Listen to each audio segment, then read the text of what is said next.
কবর আমাকে আর আপনাকে প্রত্যেকদিন ডাকতে থাকে।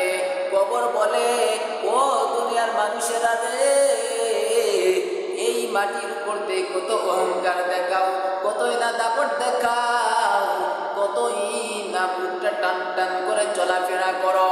খালি একটু শুনে নাও, তোমার শেষ নিঃশ্বাসটা ত্যাগ হবে, তুমি 3.5 হাত মাটির নিচে চলে আসবে। তোমার আর কেউ খোঁজ দিবে না, আর কেউ খবর দিবে না যে তুমি কেমন আছো, তোমার কবরটা কি জান্নাত হইল নাকি জাহান্নাম হইল। তোমার কিন্তু কেউ কোনো খোঁজ খবর নিবে না রে ভাই। ওই কবরটা প্রত্যেক দিন আমাকে আর আপনাকে ডাকতে থাকে আর বলতে থাকে, আমি কবর কিন্তু ভালো জায়গা নয়, আমি কবরটা কিন্তু ভালো মানুষের জন্য জান্নাত, খারাপ মানুষের জন্য আমি কিন্তু জাহান্নাম।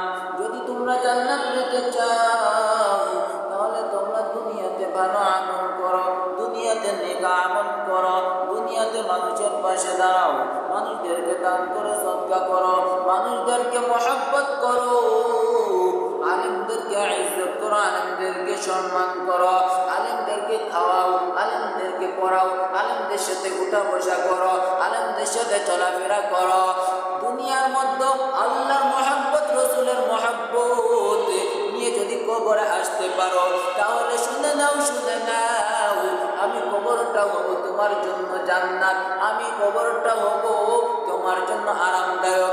আর যদি তুমি দুনিয়াতে আলেমদের বিরোধিতা করিয়া কবরে আসো, কোরআনের বিরোধিতা করিয়া কবরে আসো, রসুলের হাদিসের বিরোধিতা করিয়া যদি কবরে আসো, তোমরা যদি আলেম ওলামার বিরোধিতা করিয়া যদি কবরে আসো, তোমরা যদি পরের হাত মেরে খেয়ে যদি কবরে আসো, তাহলে শুনে নাও, শুনে নাও, আমি এই কবরটা জাহান্নামের গাড়া হয়ে যাব।